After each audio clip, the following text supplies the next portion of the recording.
Hello and welcome to my latest weekly video news from Madison's. Well, I'm back from a very restful holiday, managed to get to France, and of course no dreaded 10-day self-isolation, which I thought I was going to have to do when I headed off. So it's good to be back. I wasn't sure how busy the office would be feeling. Traditionally, this would be a very quiet time for us. August, the month when most families are away on holiday, distracted by children. We live in a very family-dominated area here, so it does quieten down. The team have told me that the first 2 weeks of August were incredibly busy, no let up at all. We negotiated around 8 offers while I was away in that period. Since I've come back, it's certainly feeling a little bit quieter. The phones have stopped ringing quite as much as they do. The inquiries have reduced, but that would be very, very normal for this time of year. And normally we do pause for breath and brace ourselves for the busy autumn market. And that slight lack of activity that we've seen has translated through to what Rightmove have reported. August so far has seen the first dip in the level of asking prices being asked when properties are taken to market. It's gone down by 0.3%. But if you delve under those figures a little bit, that is only in those real family buyer type properties. First time buyer properties and what we call second stepper properties, which is when you've already bought once and then you're buying again. Activity incredibly buoyant, so prices continuing to rise in that sector. And so I would expect, as we ease out of the holiday period and come to autumn, that prices will continue to rise. I think we're going to be looking at double-digit growth on prices for this year, up around 10%. And indeed, I think if you're competing in certain property markets, prices, very, very fast markets, you're paying well above asking price, many often in competitive situations. And I think this lack of stock that we continue to see will mean that that probably will continue through into the autumn market. So I think we've got a very slight pause for breath at the moment, which I have to say is really needed for my team. We've had such a busy past 14 months really, to be honest, and we'll pick it up again in the autumn. So let's talk about some interesting stories that caught my eye over the last few weeks that I have been away. Allotments, first of all, that was quite interesting. Did you know there are approximately 600,000 properties that they feel could be built on allotments? Of course, there's a huge demand for more housing, and where do we put that housing? We don't want to touch our beautiful greenbelt countryside. They're looking at kind of town infills, brownfield sites, and allotments often do sit in those quite central locations. So a huge opportunity for new properties, but I have to say, not one that I would be a fan of. The most of those properties that could be built on allotments are in London, and I think that exactly reflects the fact that so many people don't have outside space in those areas, or they certainly don't have enough outside space to do what they want to do in terms of growing vegetables and flowers, etc. And so allotments play such a vital role in the community, in social well-being.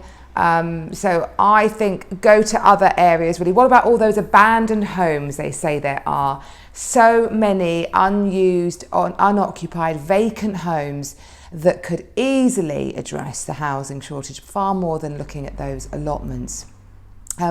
Property Mark, one of the big ombudsmans of property, has been lobbying the government to basically introduce penalties if a transaction fails and to speed up the whole buying process. So that was quite interesting to me. It's so traumatic. One of the things that Madison's gets a lot of accolades for is our quality of our sales progression. I have my excellent sales progression manager, Millie, who is often supported by Jane in my team, who do all they can to keep the chain moving. But at the end of the day, we can only ever communicate what we're told, apply some slight pressure, chivvy everyone along. It's largely out of our control. I had one deal exchange yesterday that had gone on since February with enormous stress involved in that particular chain.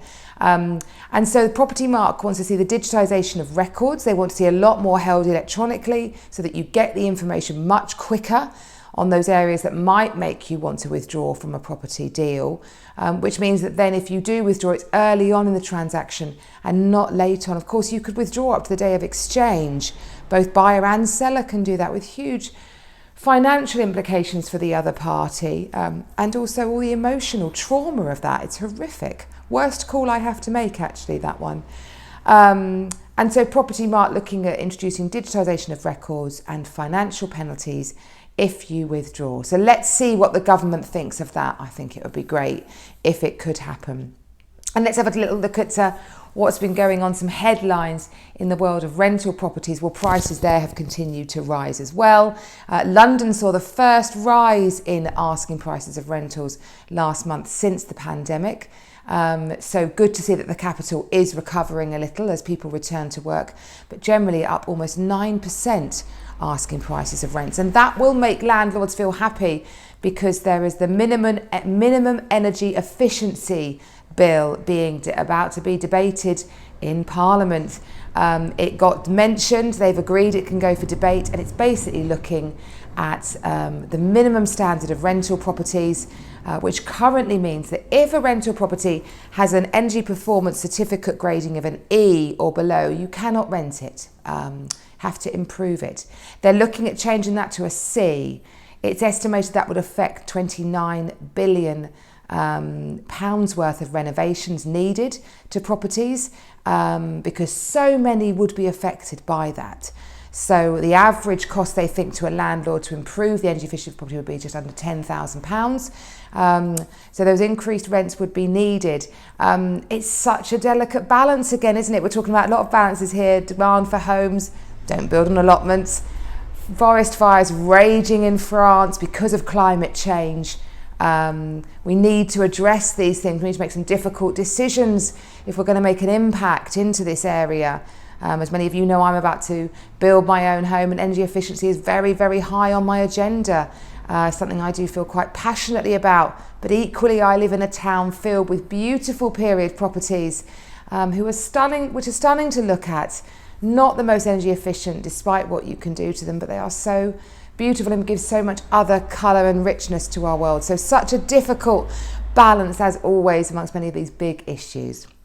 And it's great to be back. I've really enjoyed catching up with you, and I look forward to seeing you next week. Bye-bye.